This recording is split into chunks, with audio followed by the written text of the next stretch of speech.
E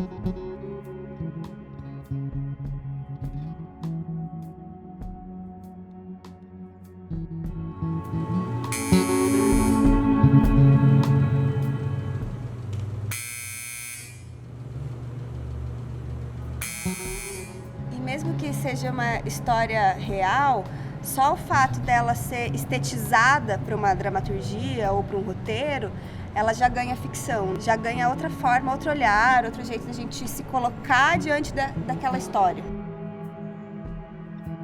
Um dos pontos que para mim era um ponto muito forte desse projeto é de tirar a narrativa da travestilidade, da transição, de um lugar da dor, do sofrimento, da exclusão, do ostracismo, justamente porque, apesar de ser sobre isso, não é a minha história, é a história dela. Acontece que na história dela tem uma irmã que é travesti. Ter uma narrativa que seja gostosinha e não do tipo eu saio, meu Deus, eu vou morrer. Essa primeira característica, que é um lugar que traz uma dignidade, assim, que normalmente não é tão comum nessas narrativas. Mas também de trazer uma perspectiva, assim, do infraordinário, do cotidiano, numa relação quase banal, de irmãs, assim, de tipo, de um ciúmes de irmã. Então, de trazer para um lugar comum, um lugar também de afeto, né? Isso começou lá por 2020, eu fui fazer uma entrevista com a Lua, pro jornal, e falei que seria uma ideia bacana de repente fazer um doc com ela. E ela me falou da peça, do Nome das Coisas, da Lígia Souza, e a gente começou a conversar sobre isso. Conversei com a produção, né, o Felipe, e com a Rachel. Ele falou, de repente vira um Aniceto Mate, aí dá pra tentar bolar um projetinho. A gente fez o projeto e a gente acabou sendo agraciado.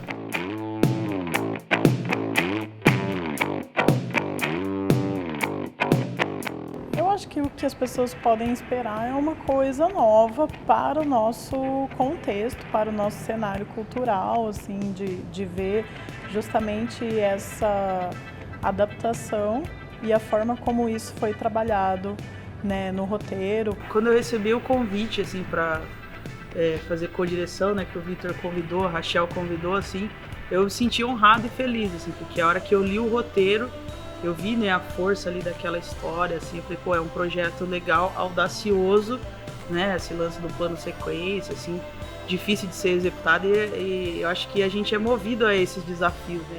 E analisando o roteiro ali, eu entendi a proposta do plano sequência, né, tem a ver com a pessoa vindo assistir uma peça, né, a peça que não foi exibida por causa da pandemia.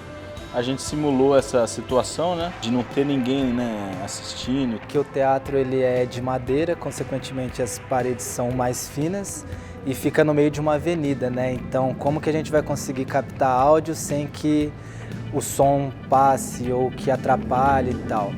Porém, depois de muita conversa também, entender, percebemos que se a proposta do filme era mostrar a vivência dentro de um teatro, fazia parte dessa vivência o som que está ao redor, então vamos assumir como linguagem. É claro que se passar uma motona, um caminhão que atrapalha a voz, a gente volta, grava de novo, considera isso, mas vamos assumir porque se você vem a esse teatro, isso vai fazer parte da vivência, sabe? Cena de diálogos, assim, geralmente é plano contra plano, corte, então a dificuldade era uma coisa que preocupava, assim, sobretudo pela questão física do Dan mesmo, né? Porque é um equipamento pesado e tal, então a gente, tem que organizar cenas de forma que ele tenha um tempo para descansar um pouco e depois voltar, para que fique, né, mais também parecendo que está flutuando, como era a proposta.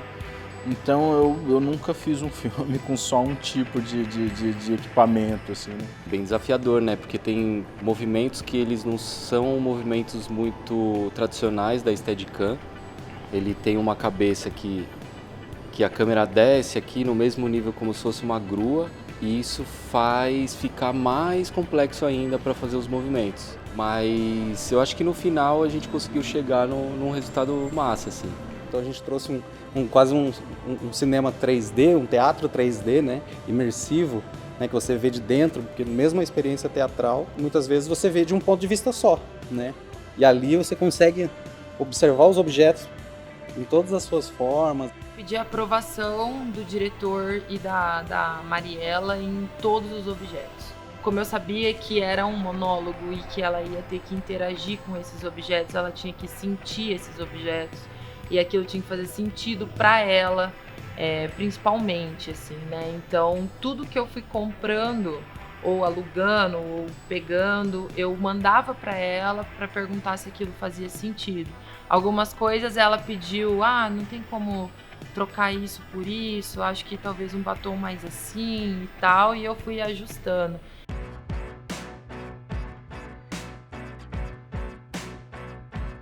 Foi uma experiência bem diferente para mim, bem nova e bem interessante mesclar essas linguagens e ter esse diálogo, né, entre teatro e cinema. Eu acho que foi legal para todo mundo, assim, acho que foi um aprendizado.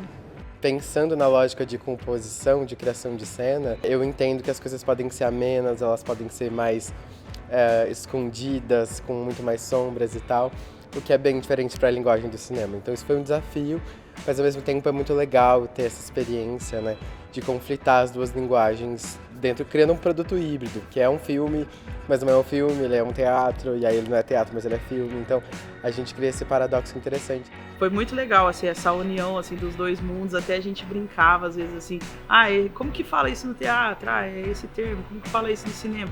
Então, assim, a gente, foi uma troca bem legal, né, cara, e a galera também, assim, se uniu de um jeito, né, que ficou, assim, um clima bem gostoso, assim, nas gravações, foi bem da hora.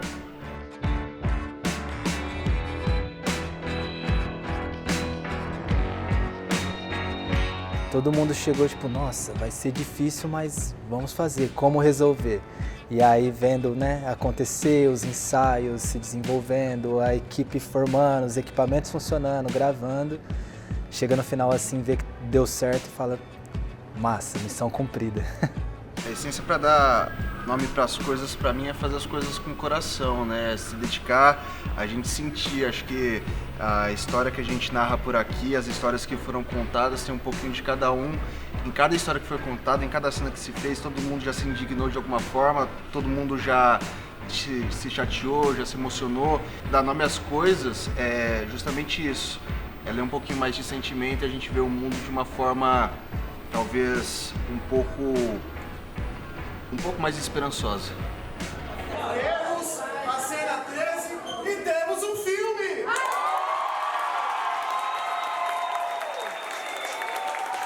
Eu acho que é um trabalho quentinho, que você fica aconchegada enquanto você vê. E pra mim isso é uma urgência que a gente tem nessas discussões, né? Que não é sobre ser sensacionalista, é sobre tratar como um ser humano, entende? A gente não tá pedindo muita coisa, a gente só quer o mesmo tratamento que qualquer história sobre uma pessoa cisgênera tocaria, por exemplo.